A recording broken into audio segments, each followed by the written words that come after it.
What's up, everybody? My name's Danny Ferrari. My name's Parker Ament. My name is Frank Zagarino. And you are watching The XLNT Show, and we are so excited. We have a very, very close and personal special guest. 3 times we've done podcasts with him. He was nice enough to go ahead and help us with the first one to practice with. Now we have the actual official podcast with Grammy award-winning releases with Disciple Records, Kannibalen, if I said that correctly. Kannibalen. Okay. From Belgium to Canada to here in Los Angeles. He's a nomad. A nomad, right? Beautiful, beautiful man. Handsome man. Amazing, amazing producer and friend, Lektrique. Thank you so much. Not to mention collabs with Virtual Riot, with Apache, with Black Tiger Sex Machine. You're here, bro. Again, dude. And you're here officially. So thank you so much for having us. Lektrique. You got to roll the R, though. Lektrique. Yeah, it's electric, though. Yeah, I it's do electric. kind of like Lektrique, though. I I do kind of make it... Honestly, yeah, you don't care. I don't care. Yeah.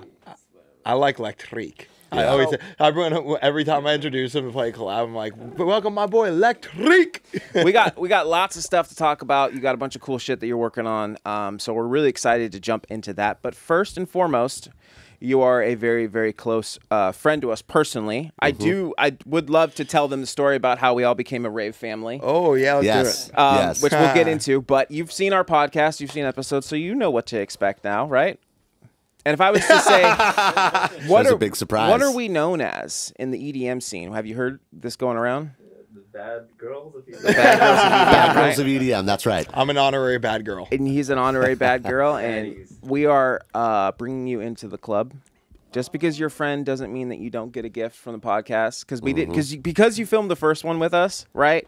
It was our first time trying out. We practiced, and it went good. But we wanted to do this official. This is official. There was an actual. Yeah, it was. Dumpster fire. Yeah. Yeah. This is an actual gift. I tried to put some extra thought into it with just knowing who you are. I saw something and I was like, "That's fucking Vince." It's perfect. And It's amazing, dude. It's I'm perfect. so hyped. I'm so hyped. I maybe spent a little bit more money, which is not too much. Amazon box. All right. I think you should probably start with the smaller box. Wait, what? There's 2 things in there. It's a box within a box. Double boxed. So grab that little small box first. You can pretty much see what it is. Looks like a science experiment. Look how cool that is. You're Belgian. You look like a Viking. So this made sense to me. Show the camera. Look like a Viking. Most handsome Viking ever. Yeah, 2 fucking throwing battle 3 axes. in there, actually. 3. Rip it open, dude. Yeah. 3 of them. Really bad boy. Yeah. Bad girl. You gotta bust him out, dude. Yeah. You gotta bust him out. Fucking chop it up. Yeah. I mean, Chop up some rhythm with those, You guys dude. like to give weapons, huh? that's right. We're bad boys. We're the bad boys, We do dude. dangerous shit. Yeah. You don't Edgy, care dude. about the laws and stuff like that. Very edgy, pun intended. Yeah. Very edgy. How impulsive and spontaneous I can be. Yes. Sharp objects. Yes, I do know. Yeah, buddy. Look at that. So we could throw those into some shit, or we could scalp some fools. You know, like whatever you want to do. Fuck yeah. Yeah. Oh, totally. Yeah, keep that protector on there, bud. Oh no, take the protector I'm just off, kidding, dude. yeah. Dude, the Protection. The That axe is thing looks like a sick, Batman dude. symbol almost. Yeah, raw dog that bitch. Ooh. Nice. Oh. Dude, those look good. Yo, that's so sick. Aren't these nice? Yeah, those are amazing. I'm definitely gonna like Film something with that. You put them up in your studio or whatever. Probably like mount them. Like, Yeah. Hell Yo, yeah. that is Yeah. sick. We gotta Like, sign the them third- too. The third one goes under the pillow, right? Yeah, exactly. Yep. And so with that, we got you this. I saw this and I was like, this is Vince. It's kind of hard to see here, so I might have them pull out the picture for you. You could just, oh yeah. Throw it. Yeah, let him do it. Let him do it, Danny. Oh, let him throw the box? Yeah, yeah. Oh. Just give him the whole.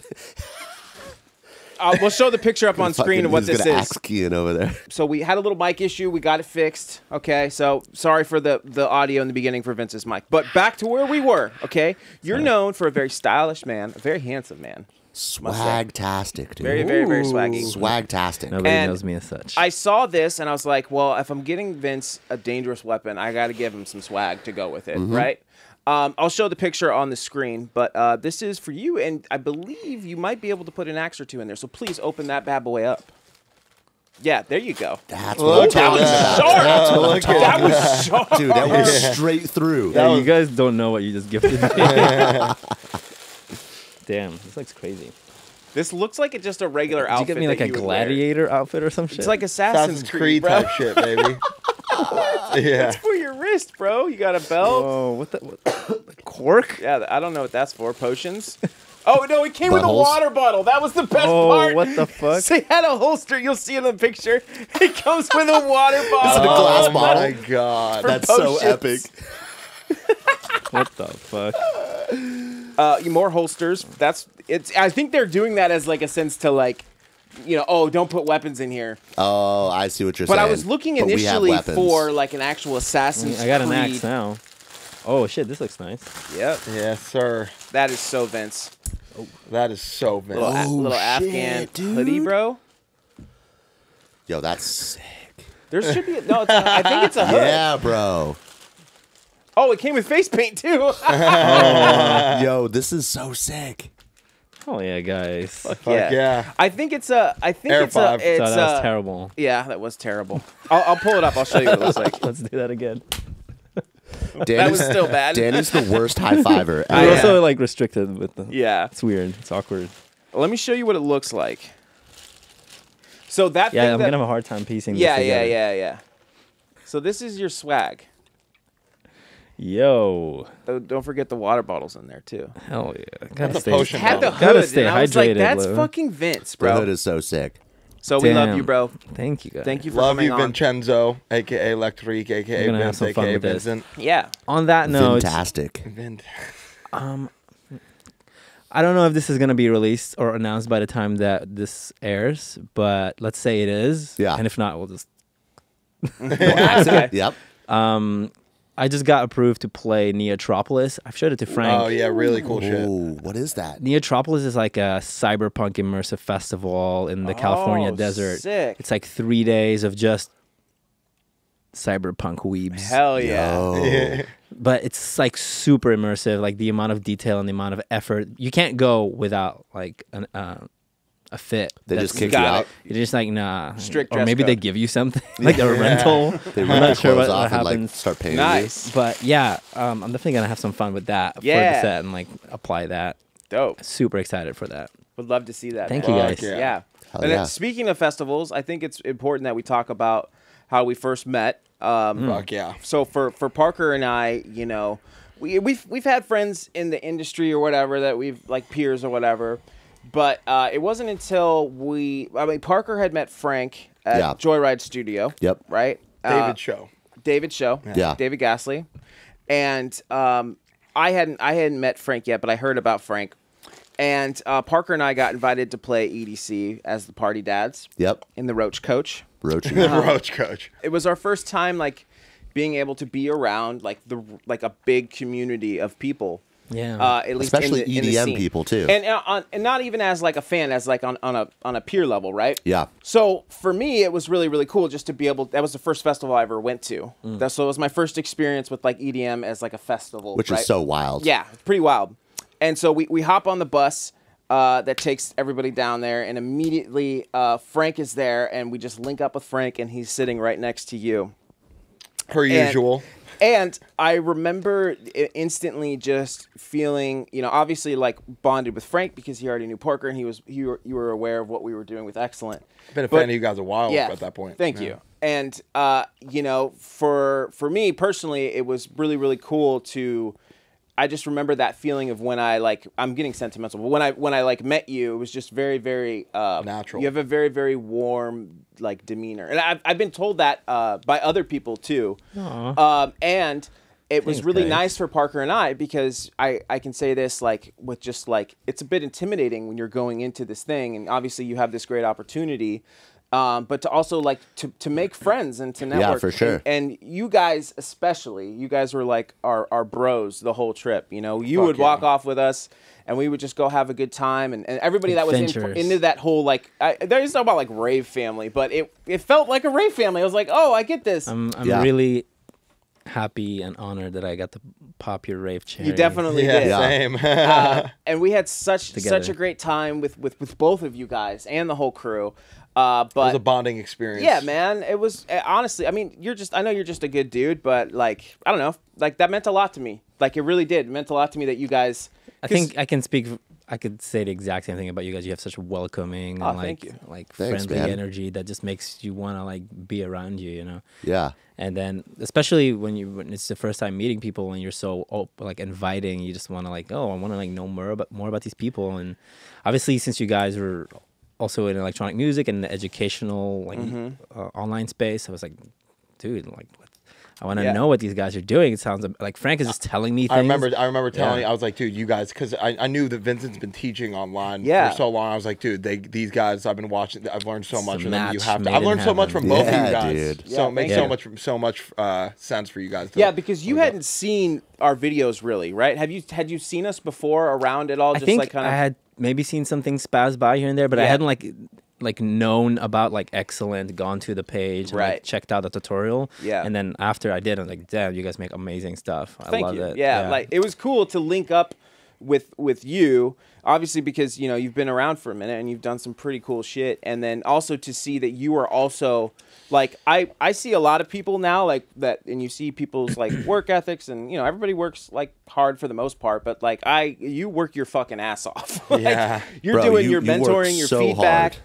You're always promoting, and it's inspiring, I know, for Parker and I, because whenever I see you like post something about something that you're doing, whether it be like your feedback streams or like a sponsorship video, or you're just talking about your music, it inspires me to grind. So I think Yeah, and Vince, we watch everybody. Yes. You know what I'm saying? We see how hard people work, and you are one of the hardest workers for sure. 100%. We see that, dude. You come in with I don't know your about backpack, that. dude. You got your stage tape on there, dude. Vincent you know never what you're talking stops, about. dude. Yeah. I'm telling It doesn't you. feel like telling I'm you, working. I'm just like doing what I Yeah, love dude, to do. You know? Yeah, dude. I talk to Vincent anywhere from 1 to 3 times a day.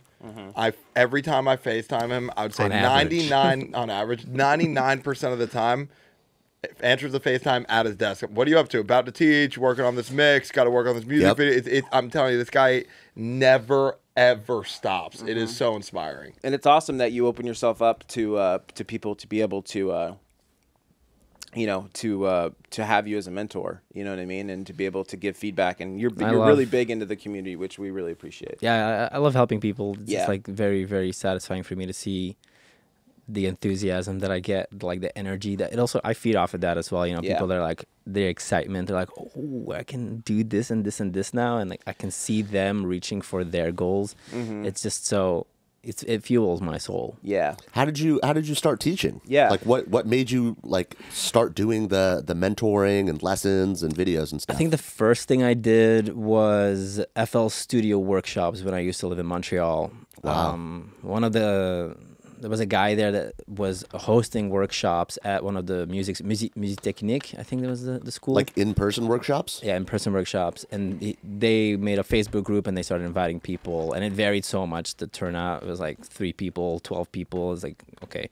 Wow. But that was the first things I did. Like I would just come in and then they were free workshops, but in return they would like help me with like discounts and shit like that. Cool. I was only getting started, so Yeah. I didn't mind doing it, and that was kind of like how I got the feel for it. And then I moved back to Belgium like the next year, just because my permit in Montreal expired. Didn't really teach online until I got to Los Angeles, and I heard about the Fire Society. Fire. Yeah. What's the Fire Society? The Fire Oh, Society. DFire. Yeah, they closed it down. It's now Rising Icons. It's Okay. got like new management. It's a lot better than it used to be. It's awesome. Yeah, Frank also teaches for Rising Icons. Cool. Oh, nice. And yeah, so when I was doing the Fire initially, that's what kind of like, oh, like these people have a structure. They have students coming in. They have a community essentially for helping people and for teaching them. And like all the tools are there, all the tutorials, like all of these different producers in house and bass. All this material is available for people to really, it's like, jumpstart their learning process. You know, there's a lot of information online, but Yeah. it's so scattered and like there's so many bad fucking. You guys probably know.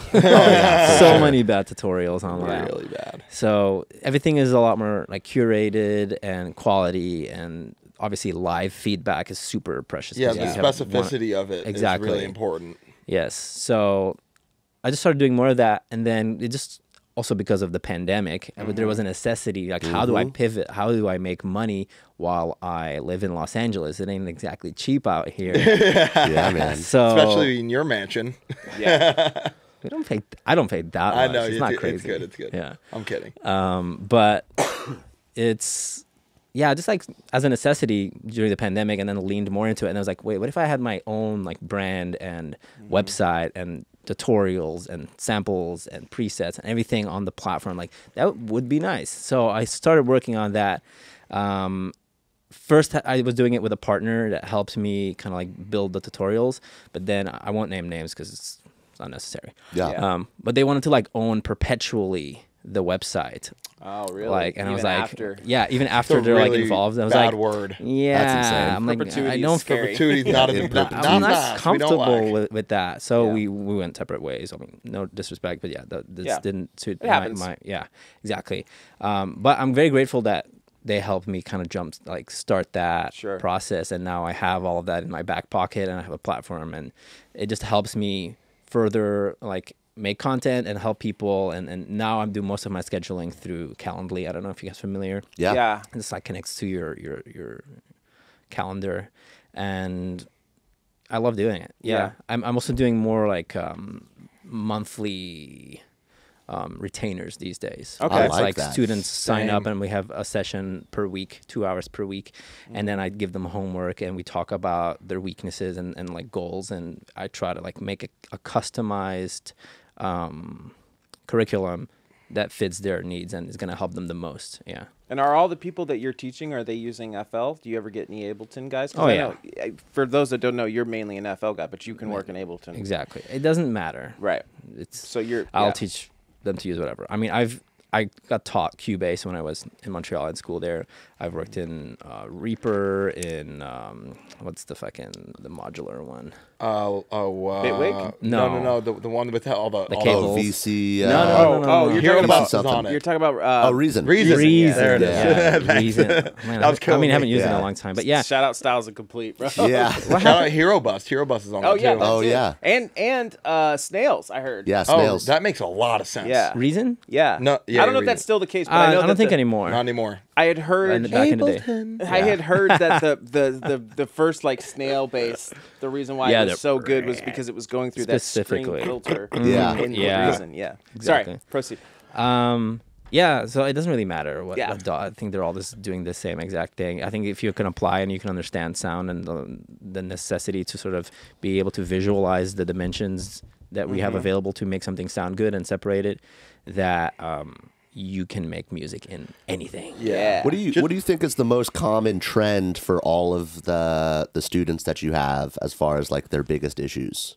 Yeah, just the fact that they don't really have a good feel for how to separate things. Yes. Interesting. Me too. They're just like making sounds and they're cool, but they're like not aware of how they're sitting together, like spectral awareness. Yeah. That's why span. I mean, we've been through this. We have the tutorial link Yeah. to the Yeah. tutorial. Yeah, dude.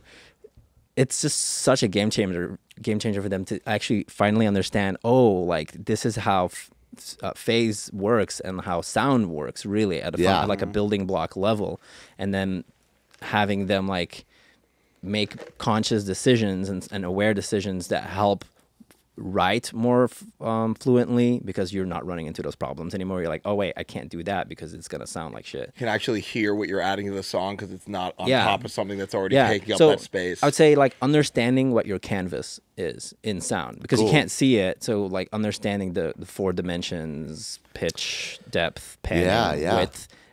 If you really get those 4, you can actually make anything sound good. Yeah, tons of people forget about like stereo imaging. Yeah, they Panning. really do. Nobody Panning. pans. Nobody pans hi-hats. Nobody does anything with stereo Always imaging. Always pan. pan my hat. It's insane. Thank you for joining us on this week's episode of The Excellent Show. This episode is brought to you by XLNTSound.com. If you're an EDM producer and you need some serious sounds, make sure you guys go to XLNTSound.com. They have everything you need from serum presets, project files, remakes, and even free downloads for you guys. And check out all these different testimonials that all these heavy-hitting EDM producers are saying about XLNTSound.com. And on top of that, use code THEEXCELLENTSHOW at checkout to save 10% off your next purchase. Thanks, Excellent Sound. Let's get back to the episode. So let's talk about how you got involved with, I mean, you've already kind of explained this story to us, but I think it's kind of cool, but just about the whole Kannibalen experience. I feel like Kannibalen. Cannibal. I just feel Cannibal. like Cannonball. Cannonball. It just makes me Cannonballing. want to...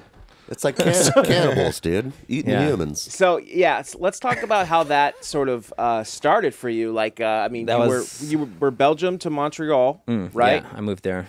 And did you move there because of Cannonball? No, I moved there. Say it. I'm sorry. Cannibalen. Cannonballing. There we Yeah. go. There it is. Okay. I moved there just to study. My parents were like, oh, actually, specifically my dad, he had this opportunity as an expat for the company that he was working for, Barco. They make high-end cinema projectors and like big, Oh, cool. big displays and things like that. So he's like sent there for work to expand the North American market. And they wanted to bring me along just because they felt like it would be precious for my Education? Social education, everything. It's like for your kid, you would want them to see the world, you know. Sure. Yeah. So I get it, and I'm incredibly appreciative of them throughout all of my life. They've been so supportive for anything that I've wanted to do. That's so important. I love them. Yeah, that's amazing. Shout out mom and dad. Shout out mom and dad. And then I was studying there. Montreal is amazing, by the way. If you haven't been, go visit. Definitely go in summer. I want to go. I want to yeah. go. Me too. It's beautiful. It's amazing. I miss it. But so they were doing this monthly party. Kannibalen was a party. No record label yet. And it was like in the time of Moombahton. It was Deuce Jacker's Snail's previous project. Oh, wow. Black Tiger Sex Machine was already going. No Masks at the time. Oh. Who else was playing? Eloi. Apache? Apache wasn't in Montreal yet. Aerocord? Okay. Aerocord? Aero, no, he was in Greece. Kaiwachi? No, Kai was in the States. Dabin a little bit, but he was in Toronto at the time. I feel like I'm missing one person that was like always there. Anyway, it was a very different time. Fucking Moombahton guy. At the time, Dylan Francis was like coming up. Yeah. That hype, you know, that wave of music was so inspiring though, so much fun. Hell yeah. So like 2012-ish, Yes, 2013? exactly. Okay. Yes. So they were doing the monthly party, and then at some point they just made a Facebook post and like, oh, we're starting a record label, looking for people, and I'm like, I make music, Awesome. and So they're you were like, oh going- yeah, let's sorry, meet. You were going to the parties, so okay, Yeah. proceed. No, Sorry. actually, I tried to go to the party and I didn't get let in because I forgot my ID. No way, really? Yeah. That's so funny. Yeah. So then hit them up. We met, and then I mean everybody was just kind of getting started with music production, but the idea behind Kannibalen from the beginning was it's like a family of producers. Like we're just movement. helping each other out. We're growing and building together. Yeah. And you know, as a aspiring artist, that's just the single most powerful thing that you could be a part of. You know, Yep. you guys are Community. exactly a community. I couldn't recommend anything more. That's why Rising Icons is so powerful, because we are all working together to help each other grow, and that's why the label is so fucking Right. successful. So step by step, they grew, started. They got the helmets. They started building their project more. Then started slowly playing shows. I had to leave Montreal. Was very sad because my permit expired. I had to go back home. But then they were so nice to help me get an O1 visa to go on tour with them in the States. Wow. Amazing. Exactly. And Amazing. That's hence why I'm here. Who else was on that tour? Kaiwashi, Sullivan King, Subtronics. Wow. Wow. Yeah, before he was big, Papa Lock. Wook big Master? daddy, big daddy Wook. Grandfather Wookie? I did Yeah. want to bring up too. I mean, you put yourself out there to find a community to make music in the beginning. And I think that that's like super important for people to understand. Like you weren't just like waiting for an opportunity. You were in a new place. You figured it out. Yeah, go to the parties, meet the people. It's just nothing more important, you know. Yeah. You could tell that you're like, we were talking about this with your guys' new project, which I can say, right? Yep. Okay, you guys' new project called Switch. I was talking to Frank about this. I love the name because it specifically is a specific thing that I know about both of you guys, that you guys love to skate, right? Hell yeah. And Switch, just with that, it's like you could take a project like that and have actually involve skateboarding. You know, you could involve skateboarding into your actual music project. You can involve it either with the brand wise, or you can make skate content with your music behind it. And it seems like you are naturally just interested in video. You love tech. You know, that's something that's about you. That's it, and that shows in your actual brand. Yep. You know what I mean? So it's like kind of really interesting. I've always like, people really like, you know, and I used to do the same thing. We just overly think about what's my brand gonna be, or what's this, and it's like, if you just do what you like genuinely really like, it always fucking works. Yeah, it's crazy. I don't understand. It's like a rule of the universe. Yeah. Just figure out what you're passionate about. What do you like, and then how can you interact with music in that way?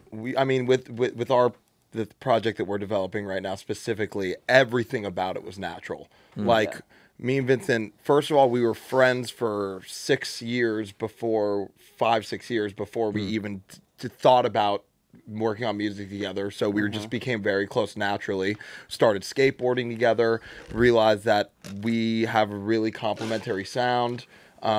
Everything was just so cohesive, and So cool. we decided to do one song, and we loved the process so much and felt like that we balanced each other out so much. We were like, yo, let's take this a little further. Let's start a fucking project. Another one. Another. So it was as natural as can be. Nothing was forced. Every song feels so 50-50. Nice. There's and we all like, it's so like things that I would never think of doing, he does, and the things he would never think of doing is like my second nature. So we're also learning so much. It's just so valuable and so natural on so many levels. So I got a question. This is killing me. You know, you're in FL and you're in Ableton. What is the solution? What is the solution to that? Because how do you live? I want to make some music let me with ask you a question. I'm trying to figure it out. When you guys do a collab with another Ableton person, Yes. how do you collab? What do you send? We're just jumping on Ableton We're usually working together. with most people. Like, we make them So like we can do that. We can jump on Ableton together. We can also jump on FL together. Like, you can't both be using the mouse at the same time, right? Yeah, but that's my question. Do you guys do the stem thing? Do you guys like both have your own sessions of the same song, and then somehow you combine it together? Yeah, at the end. Stems. Mostly stems. And a lot of the time, obviously, Vincent is the mix and master wizard. Yeah. You're professor. You're Axwell, bro. No one on planet Earth, realistically, it's the best mix and masters I've ever heard. Yeah. Like, it really, in my opinion, it just doesn't get much better. You're the Axwell of the guys, friend group. And setting so this bar a little at the high end, here. so the end of the process, though, okay, we got to bring this the last 10%. Vincent's driving, but like, just because Vincent's driving, it's like I'm standing there like, yo, can you do this? And I don't know how to physically do it in FL, but he does exactly what's in my head. He just drives at the end of the process. Yeah. It's very easy. Makes a lot of sense. Yeah. Nice. And I'm so, going to try to figure out FL. yeah, we're gonna do it. I'm just going to learn how to use FL. We just got to go in with no expectations Yes. and just kind of like mess around and see what happens. You know, That's always the best way. So I like that. What with because you know how to use Ableton pretty well too. Yeah. What is one thing that you? I want to know what's one thing that you hate about FL that you wish that they had that Ableton has, and what's one thing that you hate about Ableton that you wish that they had an FL feature? All right, we're about to start some wars. Let's here. Let's fucking go. Let's go. We play the meme. We have to play that meme on the side. He sent me a meme. It has to pop up. It is unbelievably funny. Okay. Go ahead. Who the fuck do you think you are? Yeah, it's so good. Okay, go. It's amazing. Sorry. One thing that fucking grinds my gears is Is this with FL or what are we doing in first? FL. Okay. When you're in the mixer and I'm like trying to insert a mixer channel in like a group that I made, I need to go grab an empty mixer channel at the end of the mixer, and then I like alt left. I can grab a bunch of channels, but I still have to like. Why can't you right click insert channel and it'll just grab the last empty one and I'll put it there? Yeah. Why haven't they done that? That's annoying. That's some bullshit. It's bonkers. That's absolute. That happens in Ableton sometimes. Image line. Yeah. Why? Like, you could do that in Ableton, but I think a lot of times when you have a big project, if you just hit Command T, it's going to put the audio track at the very bottom, and then you have not if you have a channel selected. Not if you have a channel selected. Yeah, and the cool thing in Ableton too is if you know what the channel's name is called, you could just hit the first letter of that, and it'll bring it up. Oh, yeah, okay. This is true. All right, so that's one thing. Yeah, that's the biggest thing you're saying. That's just probably one of the biggest ones. So it's not even really it's just that's a small workflow feature. That's such a simple thing. The amount of times we're at the end of the last 10% of the song, and Vincent has to add another channel. The amount of times we're just seeing him go. It's hilarious. Fucking machine gunning it. Yeah. And then what about Ableton? Is a feature you wish they had that FL has? I really like the fact that in FL I can right-click an automation clip and I can assign it to as many parameters as I want. So it's cool. It immediately becomes a macro. Also, then that automation clip, I can apply an LFO to that and apply that to anything. I can change the ranges of that automation clip. And then there's the piano roll. The piano roll. Yeah, there's so many fucking goodies in the FL Studio piano roll that just amazing tools. Just wait for the Ableton update, baby. Yeah. No, it's I've epic. seen 12. It's epic. I've seen it. We got a walkthrough. Val gave us a walkthrough. What is the big thing about the piano roll in Ableton 12? What's there's so many new tools. So, yeah, there's tons of new tools. Are they built in or are they still in the? Oh yeah, they're built in. So that's what I want. Yeah, it's a whole new level. We have the beta, but I haven't had it yet. Yeah, I made a couple tracks in it. It's phenomenal. Insane. The biggest one for me is the oh my god, the Strum. Thank you, Strum. Oh, fan and shit. Yeah, finally. Yeah, which is I can't believe it's this late. But how often are you guys fanning your chords? A lot. What I was going to say too is like FL is always first to market on new features, and I feel like Ableton is like the defensive software. You know what I'm saying? Like they're the last ones to adapt and adopt these new things. You know what I'm saying? And it's kind of annoying, but FL is like on it, dude. AI mastering, stems, all that. I gotta say, there's a feature that FL was very late to the party with, the like manual fades on each audio clip. Like you could choose like different fade types, like generic, like bleeding, smooth, but you couldn't draw it for the longest time. And now you can finally like completely customize the in and out. FL is on it. How recent is that?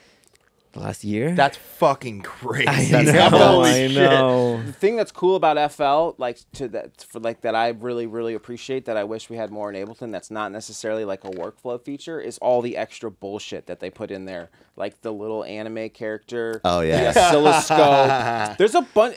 My dancing elf. Your dancing elf. Love the necessity. You can make visuals. Necessary. You make visuals in FL. Like that's so cool. Like if Ableton had sort of like that generating live stuff. visuals with the Z Game Edit Visualizer, which a lot of people also use to create their like YouTube uploads. Yeah, you know, it's like you just upload. You can import your own assets, and then you can have it respond to the audio. Like Windows Media Player back in the day. Yeah, you know, that's so cool. But with a lot more customizability. Yeah, essentially, sorry to cut you off. How it works is it actually runs. I don't know if you know what shaders are. I think it's Python. It's essentially just code.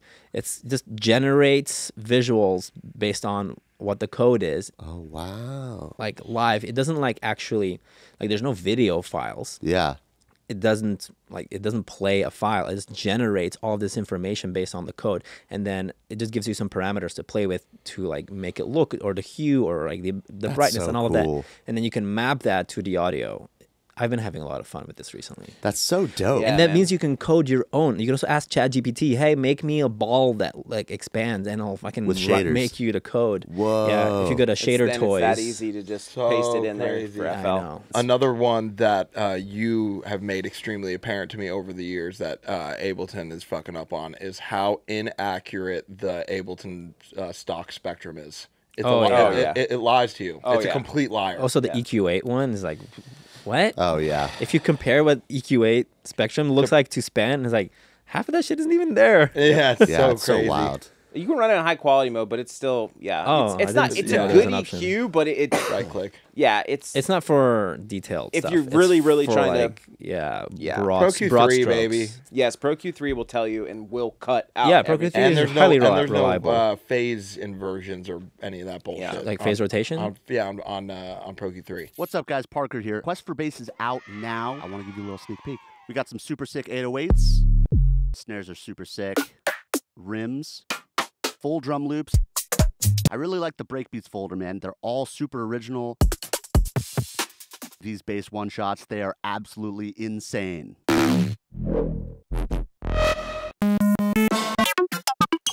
Vocal chop loops. Plus the bonus folder. So go check it out now. Quest for Bass is out. There's only 1,000 licenses. So click the link in the description and see if you can get your license today. So for you, like with just like, you're always like a very like tech person, you know, you're really into like technology and AI. Have you started using AI as a tool yet in your production? Have you gotten to that point, or are you still only on the just visual side? I haven't. I was actually just talking about this with my roommate Sky last night. Sky. He said he found AI audio generator that's usable. It's a good tool. Right. I'm not talking about like generating songs. I don't care about that. But like generating sounds. Yeah. And I've been using Soundry here and there to like generate some interesting percussive textures that I otherwise wouldn't find. I mean, it's definitely doing something different. Yeah. But no, I'm not like leaning strongly on that. I also haven't gotten the chance to explore the Synplant 2. Yeah. Synplant 2. Me and Vincent did get a sneak peek at a beta that our friends have been testing out. His roommates have been testing out. That is fucking impressive. What's happening with that? Synplant 3? No. No, it's a whole different group of people, but I'll tell you one thing. It is fucking impressive. You know the second song I showed you earlier? The main bass sound in the whole first half of that song is the AI generated sample that I barely tweaked. Interesting. Yeah, we got 2 more years, and it's going to be fully incorporated in every producer's I want to be able. workflow. So this is what I was talking about last night. I want to be able to train a data set or to train a model based on the custom data set that I provide. It's like, yes, listen to these sounds. Okay, now make more of that texture or blend models in a way. That's, I think, what's like the most untapped and unexplored thing. And I think that the market for you guys is going to be models. Like, use our models. Yes. That's huge. And maybe subscription based. But I think be ahead of the party, you know, like be first to it and provide it so that people come to you guys. I've been thinking about this for like a minute now, and I think where at first, because it feels like AI is developing so fast, and it's intimidating, because we've had this conversation before just about sounds in general and how if AI is going to be able to really recreate sounds. And what I've noticed is in the things that I've played with, so there's 2 things that have to happen for it to be an actual workable solution for producers to use as a tool, right?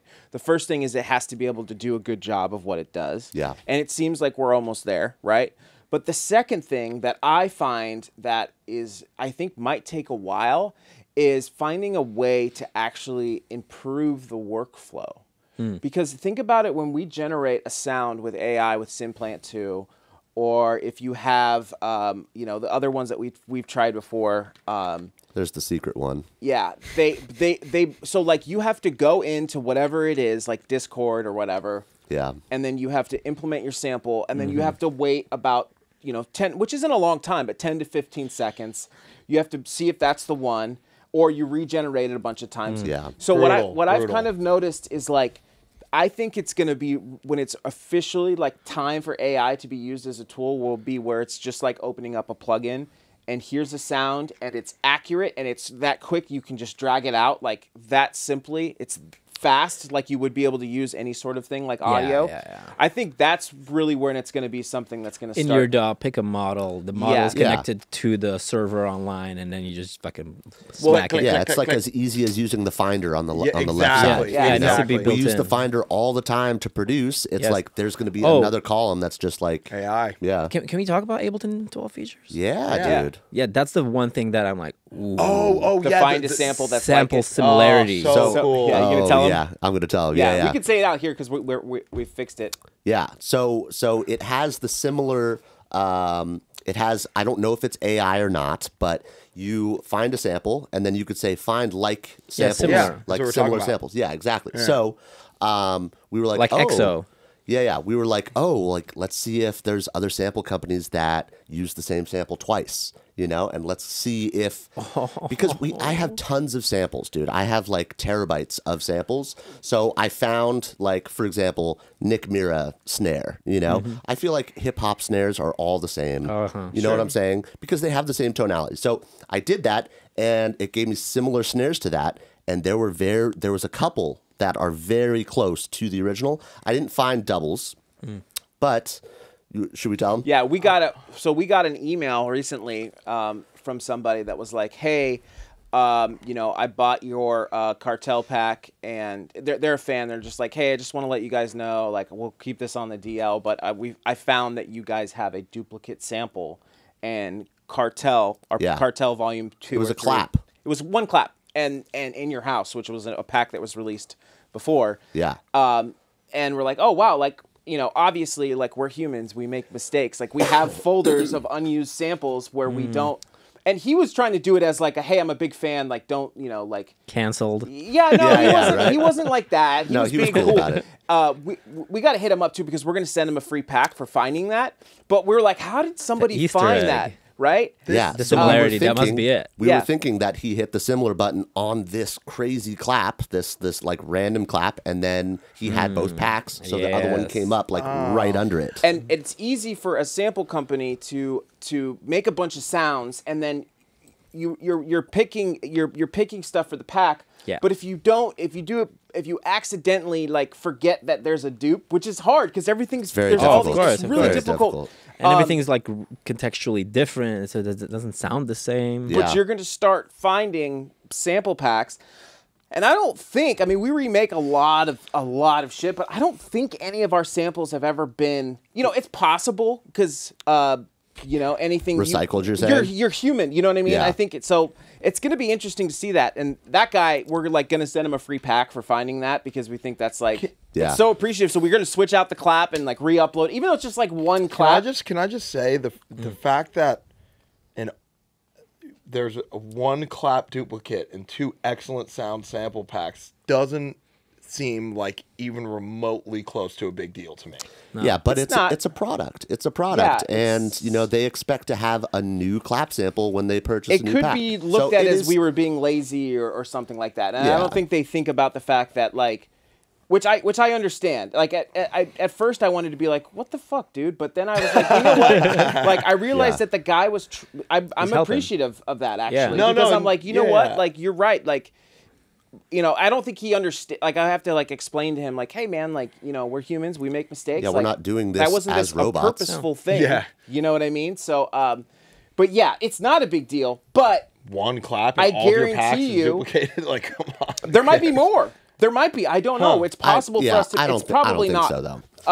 But the thing that the AI similar sounds doesn't get right is vocals. Oh, and really? We tested it with like one shot, like the chants, or like just completely off a phrase. Yeah, completely off. It just doesn't get it, which is weird because AI has gotten so far with vocals and vocal modeling. Yeah, that I thought maybe the algorithm is just built on one shots. Yeah, it's probably not even AI.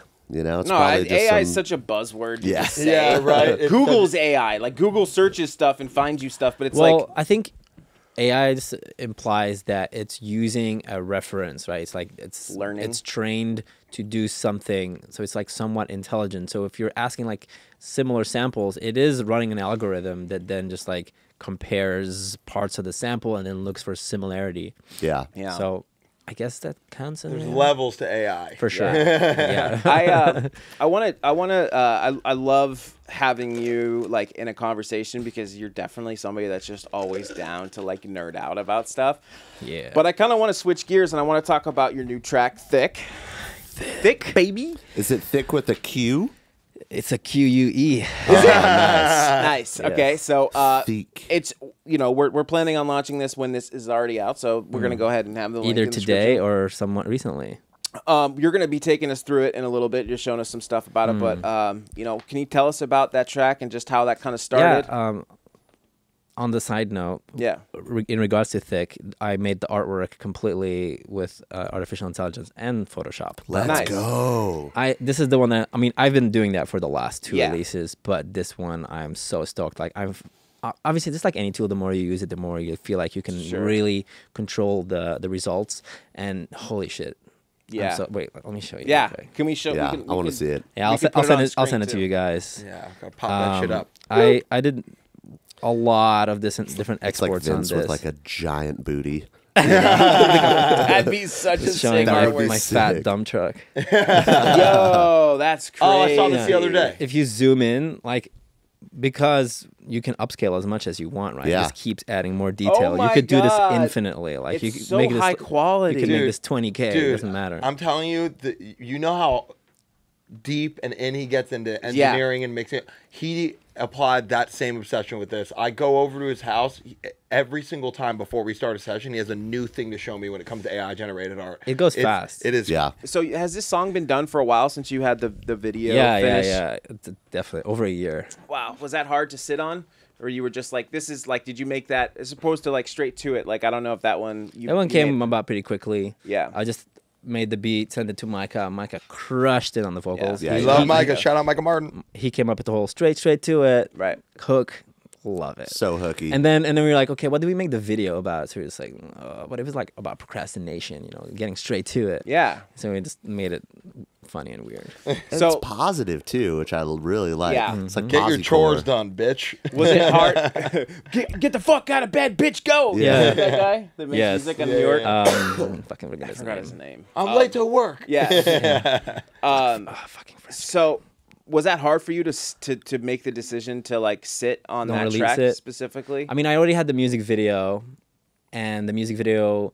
So the problem with it is I shot pretty much all of it. Also, this music video was probably the most stressful day of my entire life. I think I remember you were struggling that day because I remember you had came in because we had started the podcast. I had the great idea of just having all of my friends in the music video and just directing it myself, starring in it myself, and not having any assistant director. And just like, bro, it was so stressful. I was like, it was like trying to manage like a bunch of monkeys, and they're like, woo, and I'm like, fucking, stay there, don't you fucking move. It was hectic. It was a hectic day. Yeah, it was a lot. And the problem was, I had this whole like thing laid out, but the sun is setting. Yeah, and you need to get these shots in the daytime. Magic hour. And I'm not about to like, oh, everybody go home. We're gonna try again tomorrow. And like, no, nobody's gonna be available. Right. So it was a lot of people. We did have to reshoot the shots with Alan with One Tree God. Oh, really? Because he late boy. The sun was gone. He's like, oh, I'm here. I'm like, bro. He just woke up. Alan's a rock he just woke up. Yeah. To be fair, none of my friends were paid for this. Yeah. It was all just friend favors. But I'm very excited about how it turned out. Great. The issue with the 360 cam is not great at night, because it's a very small sensor, so low exposure shots, and also just as soon as you zoom in, which you can do in post, zoom in, you can reframe everything in 360. This quality captures reduction. everything. Yeah, the resolution gets poopy, right? Interesting. But this is why the AI thing gets all fucking amazing. You can just completely restylize that and introduce new detail. Like low res is not a problem anymore. You're just like, oh, make this high res. And keep and like introduce a new style and make that person a robot actually, because it could fill in like when you have like a blurry pixel or somebody that's very far in the back. Yes, they can kind of there's guess. limitations. Yes, but it's getting really good at guessing what's supposed to be there. You know those old movies back in the day that was like there's surveillance footage and people were like enhance. Yeah. You can actually do that now. Yeah, that doesn't exist in real life. Yeah, that was not just going like this. Yeah, you can. Yeah, I bet you they're using that like at the FBI level, like like for like the cameras. so you can't really see somebody's face. Like, dude, it's gonna be crazy. It's gonna be so hard to commit crimes, man. I'm bummed. Yeah, bad boy shit. Not good for bad boys. Yeah, but to get back to the music, this is your first time releasing music in over a year. Yeah, man. You're back. I mean, I've been doing 2 releases, you know, Run and then Thick. No, I know. I'm saying since Run. This group of music that you're finally putting out on Dancing Dead Records. Shout out Dancing Dead. They're a great label. Shout out Nalek. It's shout out Nalek, the man. It's the first time you're releasing music in over a year. So how does it feel to be putting out some music again? Honestly, when I put out Run, I was like, oh, okay, I guess it's time. Let's do it. And then they absolutely crushed it on the promo. And I was just like, what is happening? And then I got so excited again, like, okay, more, yes. another one. And then I have it lined up so nicely now. So we have these 3 with Dancing Dead, Run, Thick. Run, Straight to It, Thick. Then March 15th, Neon Angel VIP. Yeah, buddy. Sick. And then I have a bunch of songs that are almost done. I'll have something for when that's. We'll have something. Oh yeah, and then Frank and I's song Shadow. Shadow, baby. With Raven. We're debating whether we want to call it Shadow or Shadows. I like Shadows. Shadows? Me too, yeah. I think Shadows is that feels better. So was that? I mean, I know like when Parker and I take like a break from like filming videos or like even like taking a break from like working on packs, like maybe we're just like trying to get organized or trying to like, you know, build a better foundation for XLNT. We get really nervous about coming back, you know, and I can only imagine for you to come back after not putting out music for a while. Did you feel like an immense amount of pressure? Like it happens to us whenever we put out like a new pack. I'm like, what if people don't like? What if it doesn't do well? Like, is anybody gonna buy this pack? Yeah. Is anybody gonna listen? I think you always run that risk, right? And the fact that the first one that I put out did so well was just like such a streak of luck. But no, I don't think so. No, there's never a guarantee, you know. It could have been a flop. And technically, I had put out something on Sound XYZ a few months before that, but, you know, Sound XYZ, very limited pool of people, all Web3 exclusively. For which, by the way, we're also going to be doing a Straight to It drop in the next week or so. Oh, and one thing I forgot to mention, by the time this will be live, the Run Remix contest will be live as well. Yeah, we're doing that with Rising Icons, so people can win a whole plethora of audio plugins. We're talking about $1,000 worth of audio. We're entering. I'm entering. I'm in. Oh, you guys are. I guess since I work for Rising Icons, I can't enter, huh? I don't think there's any limitations up against that. I would imagine. No. Usually contests don't allow that. Yeah, it seems like, a little lame. Imagine if you were like. But you can remix. Yeah, I mean, I send you the stems anytime, baby. Nice. I mean, technically, we could consider that song that I made with the same vocals a remix already. Yeah. Imagine if you imagine if you were like the top producer, like Skrillex, right, or something, you know, like or Val. Let's use Val, perfect example, right? Enter a remix contest, and you just enter every single remix contest that's out, and you just fuck up everybody. That's really funny. Just to be a dick. Yeah, I got all the plugins. That'd be very, very fucked up. Of course, that's it would. hilarious. I don't think people would always let him win, though. Of course not. Like, yeah, no way. But I was just thinking about that He concept. doesn't need the exposure. Of course not. But it's more for the meme of like one another one. Yeah. Suck it. It's kind of like the 4 songs. It's like the 4 songs, 1 sample. You know, it's they're all top tier producers and they're all going at it with different styles. Nice. Yeah. I like that. That's cool. What was it? Speaking of Val, like you guys have worked together before. I mean, how is that like? You've collabed with a lot of people, you know. So I'm kind of curious with like your experiences specifically with Val, but with everybody else. Like how does it vary for you when you're working with these artists that either are, you know, your peers or maybe even people that you look up to? How does that feel for you? Are you nervous? You know? No, not really. How was the experience specifically? I mean, I was already then, very good friends with Val. It's not like our connection came to be because of the collab. Like we were already really close for a few years before Neon Angel came to be.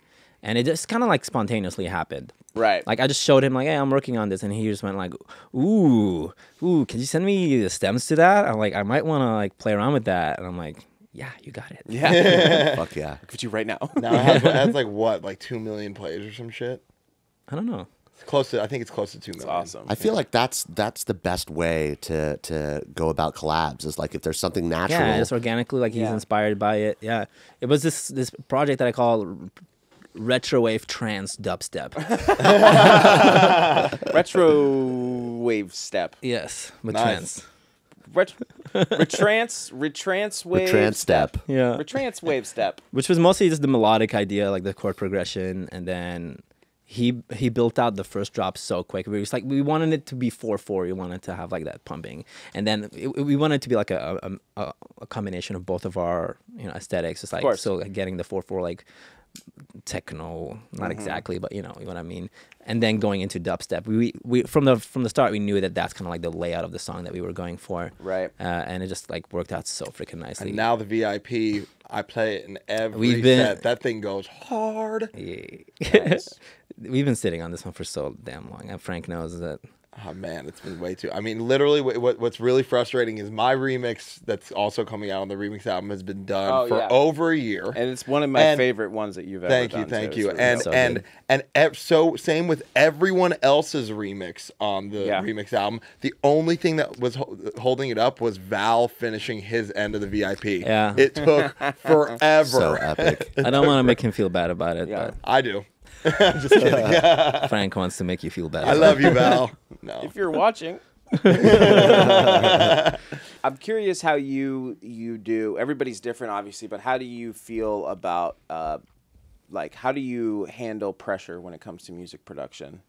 Are you like somebody that's motivated by pressure and deadlines? Or are you more? I mean, just as like... an ADHD person, I'd say it's definitely part of the recipe. Yeah. It's like if I don't set deadlines, things don't really happen. But sometimes I will purposefully not set myself a deadline when I know I want to take my time with it to like develop it and like let it stew in the noggin. Yeah. I kind of ride on that vibe. Yeah. More. Yeah. But I like to do both, you know.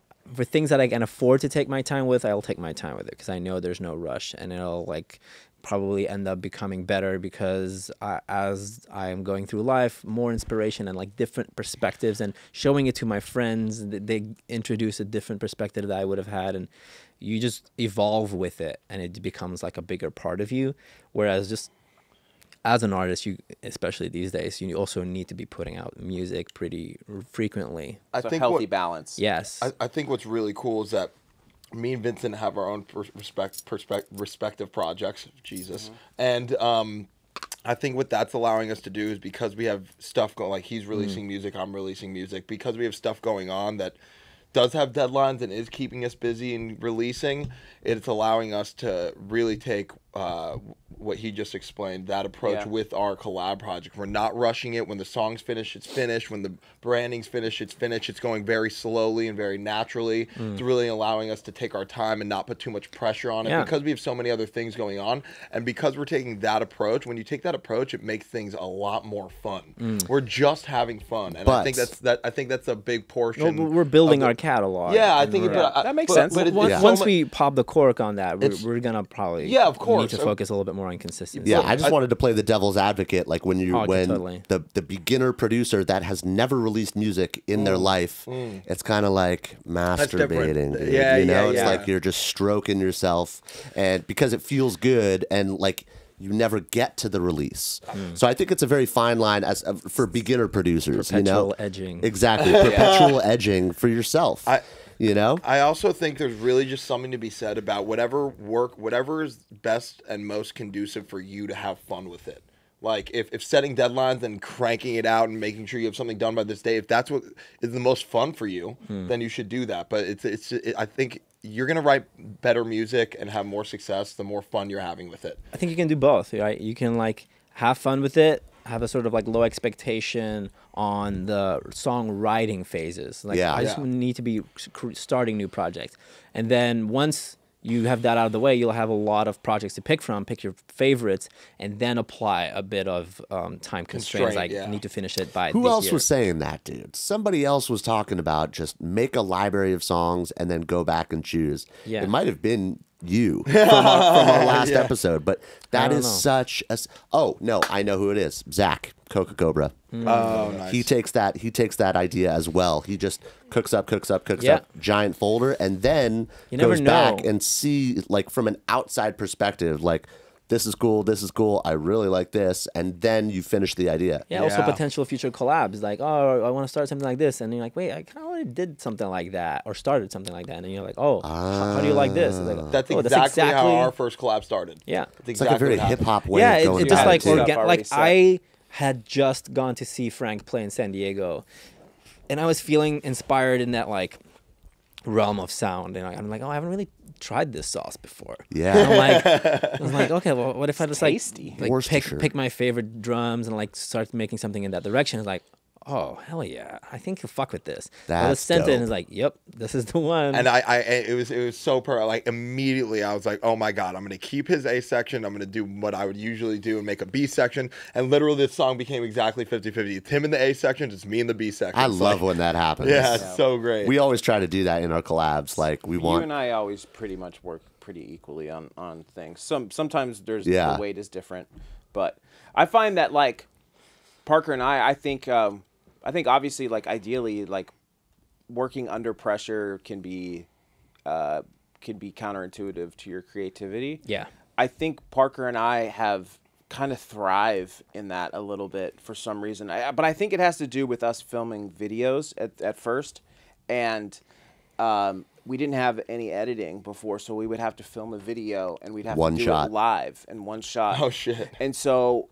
And doing things like, hey, we're doing a drop challenge, like whatever happens in 20 minutes happens in 20 minutes. This is the whole point of the drop challenge, right? Yeah. And I find that which is interesting, so I want to also, share to people that like being motivated by pressure is also could be a good thing. It depends on how you work. I don't think that you and I are pressure. Like, I don't think we do better with pressure than we do with having like as much time or whatever we need, or like if you're in pressure too, in the sense of like you're working with somebody that you like really look up to, or you're really nervous about being around, about showing your skills. Yeah, I had a very interesting conversation with my friend about. I asked him that exact same thing, like. Do you vlog when you're in the studio? You get to collaborate with all these giant celebrities, this and that. And he essentially was like, no, I fake all the video stuff. I don't allow cameras or phones in the session because of quantum mechanics. If there's an eye watching you make music, it's going to come out differently than if there wasn't an eye there. Yo, that's 1,000,000%. How wild is that? That's so fair. It kind of fucked me up because like we produce mostly under the camera. Shit. That's where we make the most music. About that's crazy. Quantum mechanics, like how like the slit theory of them like shooting electrodes or whatever. Yeah. That's kind of crazy. And like when there's a camera, it's doing something else because it's being watched. You guys pretty much only know what it's like to make music while being watched by a camera. Well, not only, but it's just a very interesting thought. Yeah, like, super interesting. If something's watching you, you're gonna act differently. You're gonna make different decisions. Yeah. Like but the energy. Is that better or worse necessarily? We don't know. Yeah. I would argue though that you get to a certain point to where we don't even really think about the camera being there. Correct. But it's hard when you're hosting. But you're also hosting.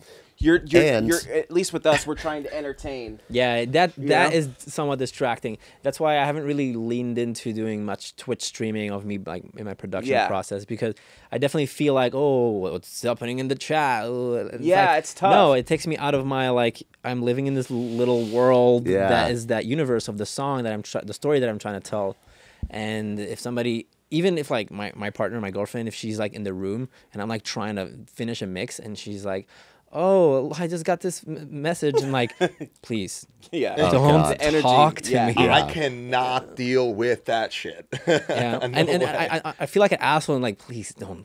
interrupt. Yeah. But it's really, especially as an ADHD person, it's so sensitive. Yes, like you have to act on that inspiration. That flow state is that flow Yeah. state. When you hit that flow state and things are just working and rolling out of you, anything that disrupts that is fucked. It's like, dude, people that aren't you need to take creators, advantage of that. they don't really understand. Yeah, I'm a flow state junkie. Yeah. That's all I want. Yelled at Bentley. That's all I We want. just sat down and we're playing guitars on the track that we're working on Bentley with came Bentley. in at the worst time. And he like just like came in and we're like, get the fuck out.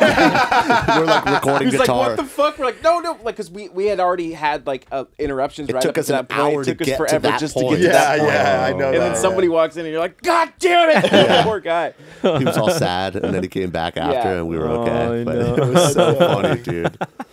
Yeah, man. That's how you gotta lock the door, man. I think we're Deep all inside. super, super excited to get into thick. Yeah, I want to let's get get in into there. it, baby. I want to just open it up and Spread you the know, cheeks. just see those Lift Chad the cheeks, sack. the Chad cheeks. I think this Spread is a your great cheeks and time to lift your get sack. in there. Yeah, let's nerd out, Should we dude. jump into it right now? Yeah, I do it. think so. All right, cool. Let's geek out. Yeah. We're doing it. Quick break from the pod. I just wanted to share with you that we have an exclusive link in our description containing hundreds of the most accurate remakes in the EDM industry. That's right. I said it. Not only that, we have organized folders containing hundreds of Ableton racks and Serum presets ready to be thrown into your project. This might be too big of a secret to share with your friends, so let's keep it between us girls. You're probably thinking that it's going to cost you hundreds of dollars to get these exclusive sounds, but you'll be pleasantly surprised to see how affordable it actually is. Hope you got a big enough hard drive. Check the link in the description called Producer Vault, and let's get you back into the episode.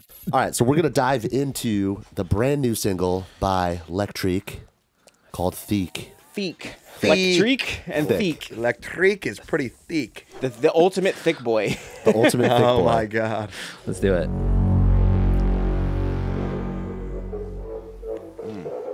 Keep an eye on this boy over here on the yeah. top. It's getting excited. Oh yeah, Oh, me yeah. too. Something's happening in my pants. Oh, what could it be?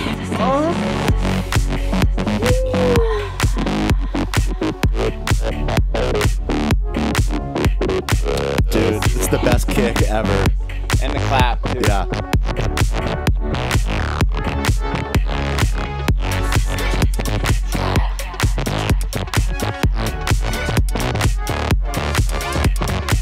Look at that perfect spectrum. Look how equal it is. Yeah.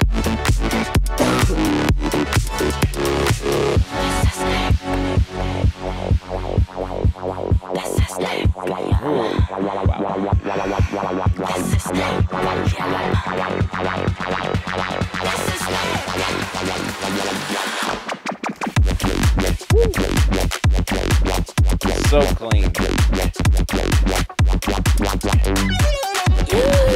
Oh, that was nasty. What was the delay reverb throw at the end?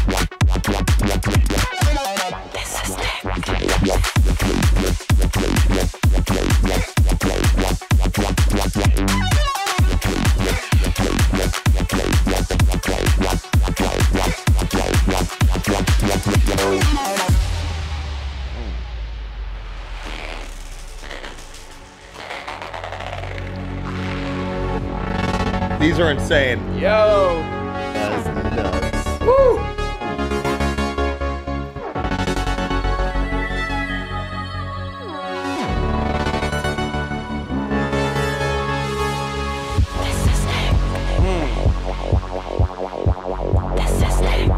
It is thick.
I love seeing the pitch in the wave candy.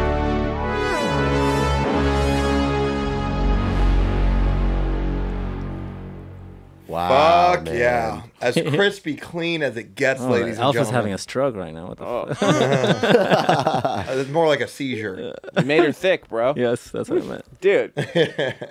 Amazing. And just so refreshing to hear some like good just electro. Modern, yes, but for modern sure. electro that I feel like Someone's got to do it. yeah, and I think this is like, you know, I kind of when I listen to your music, you know, I feel like you're very eclectic. You're very electronic. And this, like I mentioned before, like, you know, just hearing parts of it, it reminded me of like an old Overwork track. Like just that feeling that I got. Not that it sounded like Overwork, but it gave me that feeling of when I first started listening to electronic music. And everything is so clean and crisp, and it's so nice to see you sort of doing more of this style stuff. You do it so well. And another note, just on your live, if you guys haven't seen him live, you're dude, Literal. my favorite person to watch live. Your set list. My fiance, who's not really into EDM, came to that New Year's party. Yeah. And she's like, who's that? That's DJing. I'm like, oh, that's Vince. She's like, I really like this. And I was like, yes, like, because I'm always noticing it. Like your sets, the energy is just really, really good and very, very, very sure. well done. It goes up and down. Just really, really well done, and that makes sense because the specific style of music. Sorry, I'm not done fucking going off on. I want to add on to that. Vincent shows. Vincent played a show, direct support for Black Tiger Sex Machine at Exchange, and I went and watched the whole set. But he brought me up to play a song. It was one of the best, if not the best DJ set I've ever seen in my life. Yeah. Dude, every genre, every BPM, unbelievable speed when it comes to transitioning, so tasteful, peaks, valleys, like I remember that show. Dude, Song you were there. selection. Oh, you were there. I was there. Song selection. It was dude, insane. it was probably the best DJ set I've ever seen. It was fucking amazing. Take the compliments, dude. Yeah, bro. You deserve them because your DJing is insane. It's not even like you're doing like crazy stuff DJing wise. It's just the thought in the songs that you pick. You know what I mean? He is, though. And yeah, you go off too. Yes. Yeah. Let's talk about this track, bro. First things right off the bat. Some things that I noticed. I want to talk about the kick. Yes. I want to talk about the clap. I want to talk about the synths and the drums. And yeah, I want to just I want to dive into it, bro. Let's do it. Most of the what's it? Okay, never mind. It's good. It's phones. I think, probably a telephone. Most of the drums are actually from my bass house sample pack. Oh, shout out! Gotta love it. Quick plug. Let me see that kick, bro. Quick plug. This guy here, drums, which is in this case actually both the kick and the snare. But then I might have, yeah. Oh, so perfect. Dude, Yeah. it looks like record box. Yeah, I love that you can see that. Ableton needs Oh, that. the color? Yeah, the transient. That's in the newer updates. If I zoom in, you it's see so they get the cool. like little pre-click I transient love here that. in green because it's not Appreciate- super bright, but it's still. Oh, that color. I thought Yeah. you were talking. Oh, So and red for bass, obviously. Yeah, It's like yeah. record box. It's so Yeah. sick. See, they dude. do shit like that. That's like so. First to market, baby. Yeah.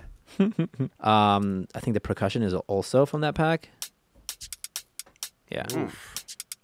And this one I leaned into using just my loops and then just like kind of cut them up. So that's all pretty much standard. I did consider, I was like wanting to replace the kick on the drop because I was like, I don't know about it. And then you see all these muted other layers, the like, options. yeah, me trying out. I was like, how does it feel with like a more low end focus? But I came to the conclusion that this song just needed the kick to be more mid heavy. For some reason, it needed that like punch. almost hard style techno, like Yeah. mid punchiness. Yeah. It's a lot more boxy than the way that I usually do my kick. The song called for it, though. Exactly. Yeah. And I just didn't like it as much with a deeper. Great loop. It's definitely rather clippy. Yeah. Like that kick is not clean, but again, it works for Sounds the great context. in the mix. Is there anything on your drum channel Oh, or yeah. on that kick track? Yeah, so on the drum bus, super massive for automation. Like sometimes I want to put them to the back a little bit more. Currently, that's not doing anything because right now they're dry. There's a little bit of OTT, barely, 37%, just for some overall like dynamic reduction. Just a touch, a smidge.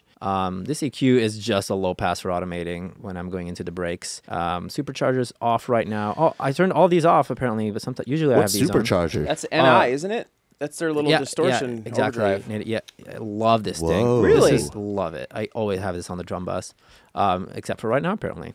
Pretty clean saturator, right? Huh? Is it a saturator or overdrive? It's a compressor, but it has these like it has a like a bypass for the low end, so the kick doesn't trigger the compressor, and then these different distortion profiles, and attack and release time, and then we got three different colors. So fat will introduce some low and low mids. Warm will actually remove highs. Bright will add highs. So it's just like great for just making a more cohesive tone for all of your percussion. It's like pushing it in here. This is not like slamming, obviously, but I love it. It does. And then typically I also will go into the distressor for some like final little analog style distortion. But currently, I don't know when I turned these off, but I guess apparently it wasn't helping, so I turned them back off. But that's on my template typically. And then and then I have a separate kick snare bus. So if you look at the mixer here, everything up all the way up until this channel, which has a little divider here, that's all going into the kick snare bus, or in this case, kick and clap. And on that, there's pretty much just an EQ, distressor, and a soft clipper. Nice. Okay. And the EQ in this case is just doing some low end reduction, probably just for the kick drum. But in this case, everything was already kind of polished because there are samples that I had made in the past, so it didn't need much. But typically, I would have some supercharger on that as well, just for additional fattening. But you don't see these drums are already beefy as they are. That makes sense why you probably took those off then. I was like, this is actually too much. And then probably was starting to sound like the high end and the percussion was getting too much compression, and then they're not dynamic anymore, and then I hate it. So when you're analyzing everything in Span, is it usually other people's tracks that you're mixing and mastering where you get all crazy with it? Because like when you're working on your own music, you're already having all of the correct sample choices and sounds. Like, no, I'm definitely going pretty crazy on the mixing, because the individual sounds might sound good by themselves, but everything needs to be mixed and balanced to each other. So I'm always, as we've talked about in the past, relating the fundamental, the sub bass to the mids, to the highs, and then determining what the color is going to be for this song. In this case, it's definitely on the warmer side. Like, I could have made the song a lot brighter, but it wouldn't have had that like analog warm electro house feel anymore. And I tried doing that. It's like, nah, this is kind of like leaning away from what I feel the song needs. Yeah, you could definitely feel that extra special touch of that electro sort of analog. And another thing too that I couldn't remember before when I was trying to bring it up when we were asking about the drums, that I noticed about this track specifically is all the intentional automation that you got going on. There's a lot of movement in the sounds. Every sound is like opening up, and it takes a long time. So would you maybe show us? Yeah. Or it sounded like that there was a lot. I mean, I'm guessing. I see a lot of automation lanes. I don't know how they work or how you just throw them wherever you want. So fucked up. Actually, it kind of does make sense. So if you make an automation lane like that, you can be like, all right, everything else follow this automation lane. Yeah, you can attach it to as many parameters as you want, like this automation. You route it line, or whatever, right? Yeah, you just right click any parameter. Let's say like this little guy here. That's gonna link to controller, and now I see all of my automation clips. Whoa! So, and I can do that as many times as I want. Yeah. Yo. So I can have it's like a macro. It's like a macro automation. Stresses me out. It's kind of dope. That's a huge workflow thing. Change up. Instead of having to copy it like in Ableton and paste it, it's so annoying. And then again, for that source, I can also change the range. So maybe for this one, I want it to only affect like let me show you. So whenever you're in this window here, if you're in the link to controller window, I can set it so that it's actually inverted or have like a different curve, or only the first 50%, or like there's so much like that you can do here mathematically. Right, so to apply like a different range or interpretation of that same curve. Like if you had two synths and you wanted to put one up that goes up a pitch of 12 and at the same time the other actually goes down with that same curve. Yeah, you could do that if it's inverted. That's kind of cool, man. Yeah, that's kind of like a global automation. That's global automation. It's kind of like it just allows you to interpret and think about it in a different way. Yeah, that makes more sense to me when I see that. It's just the routing thing that just gets me every time. But I'm getting it. How much stuff is moving around? I heard cutoffs opening. let's look at this group here. So just just the synth stuff. Let's look only to the arpeggio here, for example. So if I just boop solo. Wait, oh, I was pressing the wrong key. Then I'm gonna mute the funky bass, the bum, bum, and then the chords as well. Go goodbye.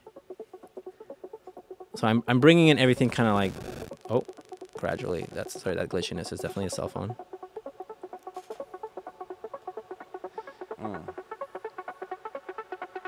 All of these synths, by the way, in this case, are the Korg. Wait, where are you? No shit. The MS-20 or whatever. Boom, boom. Whoa. I called it. Nice. Yeah, I made a bunch of presets for them, and then I wrote the song with them. Oh, nice. Actually, this song started out as the demo for the presets that I made. No way. And you're like, nah, I'm keeping this shit. No, it's a demo. They used nice. But it's like sick. a much earlier version of the project. Sick. Yeah, I keep the rights to those things. So. Oh, good. Yeah, they don't own that shit. But they do own the presets. Which, yeah, so if you want these, like Shadow Crawler, that's probably in there. You just go in the bank and then you search Lektrique. Sartoria V collection. Hold on, I can't type. Sound banks. Wait. Is this Analog Labs? Yeah. Analog Lab. Analogs. Wait, isn't this? Analogs. Oh, no. You can't search. I guess you gotta do this and then you gotta find me. I guess it's annoying that you can't. That's you can only cool. search names. There he is. Yeah, There you are. Look at all those. Bunch of these. Also, the other one, the dystopian, this one is actually one of my favorite presets that I've ever made. I called it the dystopian chords. Where is it? Here. Boop.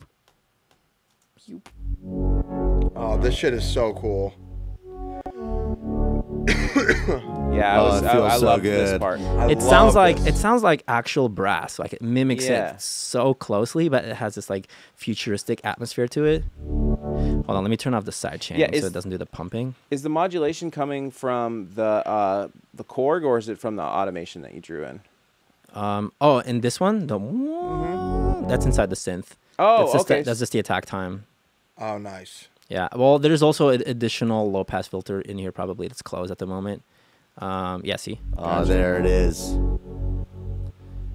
So it's gradually opening up as we're entering into the sections, like teasing the chords.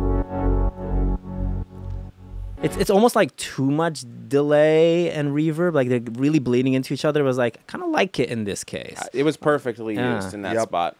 Because you let it wash out and build back up. And it sounds like it's one unit, you know?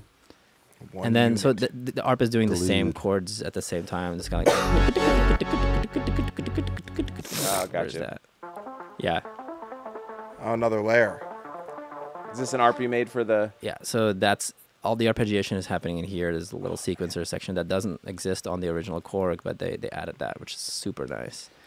You can attach that to any parameter also, you know, if you... Oh, nice. You can attach the sequencer to, let's say... The cutoff or something. Yeah, so these are just like values. It's a CV value that you can then just sequence, so you can attach that to any filter or any of the oscillator pitches, whatever you want it to be. So... Super cool. I mean, that's a very for people that don't know, that's a very, very famous synth. Yeah. Like actual hardware synth. Yeah, honestly, as soon as I know about the existence of that synth, I wanted one, and I never spent the money. And then when they reached out with the Arturia emulation, I was like, oh my, this is so close to the real thing. Yeah. It's incredible. And then I think the final layer is just this guy here. That's what I want to see, dude. Yeah. So I call that the Oizo. I don't know if you massive. Monsieur Oizo. Mr. Oizy, right? Mr. Oizo, classic. What a legendary producer. So I'm muting I bounced that to audio just so I had a little bit more control, and I did this little accent here. Like no syrup. What a great exercise. It sounds super analog. Yeah. Exactly. It sounds super analog. So nice. Yeah, so this That's is basically pretty heavy for coming out of that little guy. That's pretty surprising. We got to go over the post-processing. Let me bypass the processing without processing. That's still insane. Yeah, wow. Yeah, that's thick boy. You know, I love the gritty character that the MS-20 makes. So just basically the low pass filter being LFO'd by the modulation generator in here. Is it sine wave shape? It's almost a triangle. So is it a whoop whoop whoop whoop? Is that coming from your MIDI, or is that becoming? No, that's a sequencer. That's the actual. Yeah, can you show how that works? Because I think that gives it its cool like groove. Yeah. So see, this one is being skipped, right? So what, and then kind of surpass this one. If I turn this off, wow. So this is interesting. So how do you get it to do a pattern? Like, what is actually happening when you're using a sequencer with like an old school sort of LFO like shape? You're using like a sort of triangle shape, right? But how are you how is the sequencer working to give it that pattern, I guess? This value here, so if I change this, so if I go, oh, what? Come on. Wait, hold on. Which one is running? Maybe it's channel C? The trigger. So this is definitely. There it is. Oh, okay. So it's almost like this is like activating the note. Like it's like essentially just MIDI triggering it. Gotcha. Okay. And then this is the gate. Yes. No, I'm like, it's been a minute that I looked at this, so I want to like relearn this. Yeah, so I think channel C is doing the tone. Yeah, so channel C here is apparently controlling the pitch, and then channel B, you can connect these to other things though. Like channel B can be patched into anything that you want. Jeez. Nice. But I don't think it's currently doing anything other than just triggering that note. Yeah. I get it now. But the way that it interacts with the groove and the gate, that's where most of the feel is coming from. Also, a lot of the songwriting here came from sort of triggering the sequence a little bit late, because then it sort of picks up on the next possible starting point, which completely shifts the groove and makes it like bounce around differently. So is that like in Serum you would have the restart? I think it's called the restart. There's a restart knob on a LFO there's a delay knob on the LFO. So is there a delay essentially? You're adding like a very short delay to give but it automatically gets pushed to the next starting point because it started too late. Gotcha. Yeah, and that just completely changes the way that it's grooving. Yeah, because the sidechain is forcing it into the bounce, right? The pumping. But then because it's starting late, it actually feels like the texture is the same, but the pattern, that's when on the second drop, it does the differently. Is that the same sound? Oh shit, yeah, I changed the pitch. So these are probably just neutral, I think.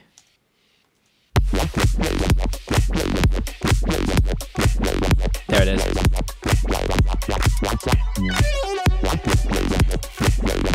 And then here, notice here. Oh, automation. In this case, I'm actually just sliding to the top note at a different time, and that's kind of changing the groove. But it's they're both starting at the beginning, but because it's sliding up, it's kind of. Oh no, wait, sorry. The second one is starting on the 1. The first one is actually starting late. See? It's like, oh, cool. I see. It's kind of on the up. Add some swing. Not on the upbeat, but like just a quarter note in, like the upbeat, and that makes the swing more interesting. Most of the songwriting here is leaning just on like the groove and the rhythm, right? That's kind of like the concept of the song. So it's very important that the ARP kind of complements that. So that was one of the things I was struggling with, making sure that the arpeggio here wasn't fighting or taking too much space in relation to that big, thick, wobbly boy. So I was like hiding it for a good chunk, like making it more tame. But then also I ended up going in with Shaper Box, kind of like re-accentuating the rhythm there on the arpeggio. Oh, okay. It's like a gate. Yeah, exactly. Trying to use beat mode. Tightens it up. Yeah. Tightens it up, and it was starting to feel like it was fighting a little bit with the bass line. It's like wanted to tuck it away a little bit more, so more of the focus, and then it just slowly swells in as the drop is progressing. And then there's the little fill melody, which is delicious. I love that. It's so sick. Where is you? I love that art fill. Guess what? Korg MS-20 Funky Brass. What's the name of this one? It's so crazy how diverse that synth is. And you know what I'm saying? That's insane. All these sounds are coming from that. That's funky, dude. Wow. Yeah. Is it arpeggiating in the synth itself, or no, are you? The sequencer is off. There is a bunch of reverb and delay on it, though. Yeah, that sounds great. Yeah, their effects sound really good. Super lush. Yeah. All that's on here is just a little widening. Some of them, yeah. I love using this one here, side widener, JST. Is this like a? Yeah, that's a metal. That's a metal plugin. I hear a lot about this. It's a stereo Joey image. Sturgis. Yeah, exactly. And then a little bit of compression. Quite a bit of compression, actually. After it? Yeah, and then a limiter, just kind of like keep it under control. Just make sure that there's no peaks slamming into my mastered, because I don't want it to have to deal with any of this. Why are you choosing? I think this is a good question too, because I think people start, like when they first start producing, they just start putting compressors and limiters on everything because they think that's what you're supposed to do. But specifically with this sound, you chose to put a limiter on. Was it the track or the group processing? The track, just that one sound, just a.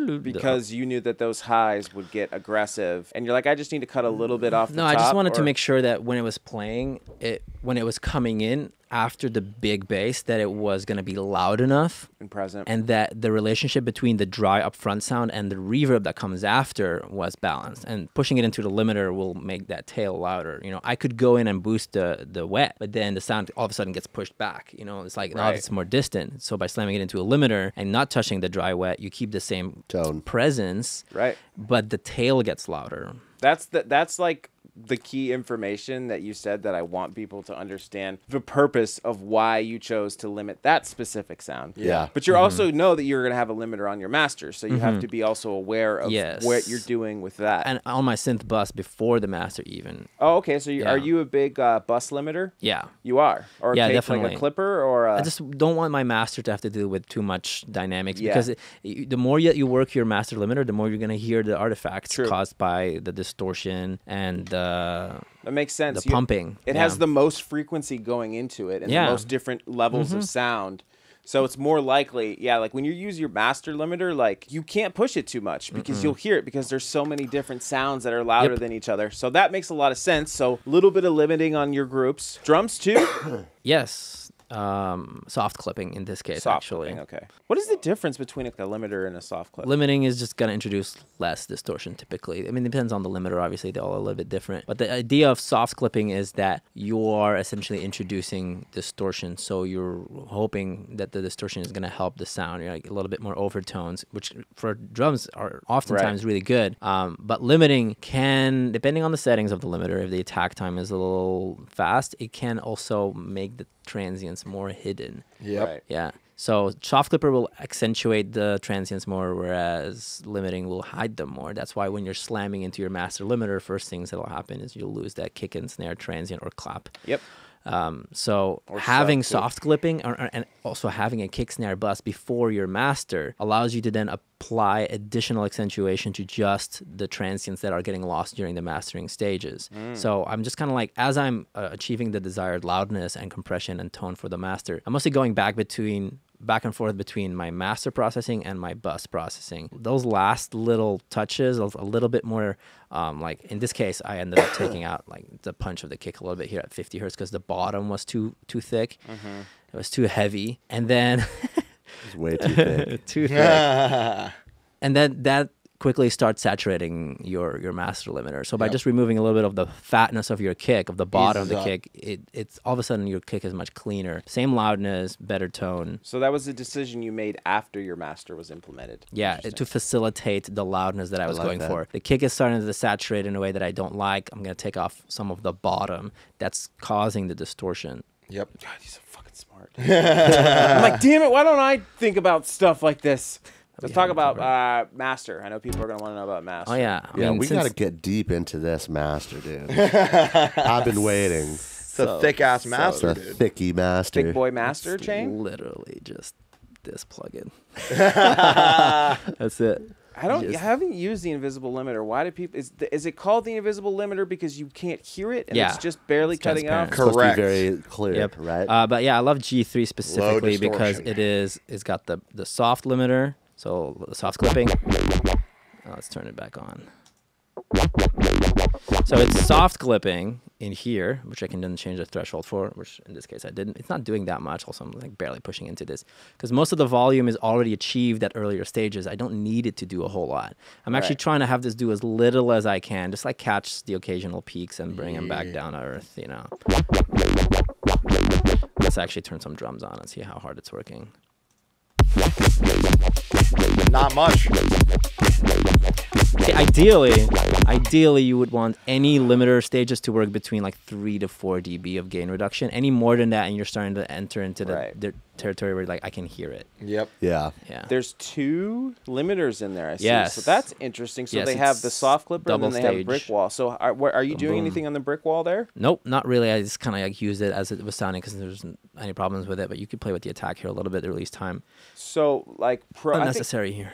Pro L2, I don't know how you guys would classify it, but I classify it as pretty transparent, but there's a little bit of color. I like the color it adds. Pro L? Yeah, that's why I didn't, I moved away from Pro L just because, I mean, I still have it here afterwards just because I liked it to use it for my LUFS metering. Yeah.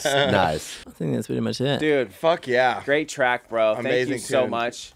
Can I close this? Yeah, sure. Yes, you may. There's one more thing that I want to show you guys. Go do it. I just wanted to show people like a little glimpse of the AI diffusion pipeline. Oh yes, it's like a little special AI section. A little peek. So once I finished the artwork, once I was like happy with it, and I stylized the text with this, so that I essentially I went into Photoshop, and also this is like it was another picture of me, and I ran the model over this and then cranked the parameters until I was happy with the aesthetic, right? Cool. A bunch of cyberpunk prompts, and also I had already put the text over it, so it would apply sort of like stylized little details. Yes. Yeah, because AI doesn't do text well. Still. No. Yep. But this one ended up working out for me.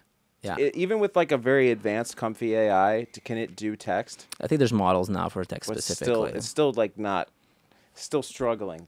Hands, they figured out. Now, I think make me a new excellent sound logo. Like, you can't do that yet. I think you just got to use a model that's based on that. But I wanted to just to show you guys that once I was happy with the cover art, then I was like, okay, now I need to make a banner, right? So I just ran that banner, and I like got rid of the background, just like deleted that, and then I ran it through outpainting algorithm, and then just adds some matrix shit. Wow. So it just like fully integrates that. Like, look, like the seam was here, right? So I couldn't see the side of the arm, so that's perfect for it to be like, oh, now I can use this to sort of integrate with the background and make it part. It automatically takes into consideration the color palette of the foreground, and then just like adds to that theme. Obviously, all of this is directed, like I said, like tubes, like underground lab shit. Exactly, like science. Ooh, that shit. one's sick. That was nuts. And then you just roll the dice, you know, you kind of like tweak it as you go. It's like, oh, a little bit more like this, a little bit more like that.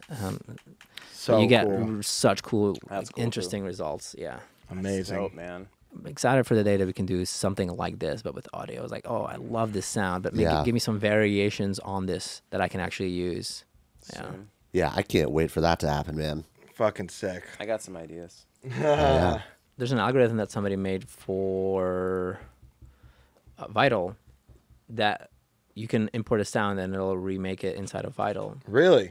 No. Wow. Dude, how send like it to a us. third-party plugin or something? A third I party love that Vital. works within Vital? You got to send it. Yeah, we send that it to connects us? to Vital. I have yet to try it, but I think it does pretty well. Nice. That wraps up this episode of The XLNT Show. Thank you for watching. Remember to like, comment, subscribe. I am Frank Zagarino. These guys are Excellent Sound. And Vincent, I love you. Thank you for coming on. I'm so happy that you are releasing new music again, and I'm so goddamn excited to embark on this journey of our new project together. You brought so much value to my life. I love you. You're the man. I love you too, homie. That wraps it up. Woo! Do you have any last words for the people, Vincent? Well, first of all, thank you guys for having me over. If anybody wants to learn more about music production, if they want to step up their knowledge in any way, please just send me a message. I would love to see what I can do for you and how we can embark on this journey. THIQUE out right now, streaming on all platforms. Hell yeah. Hell yeah. All right. Let's go. Peace. Peace.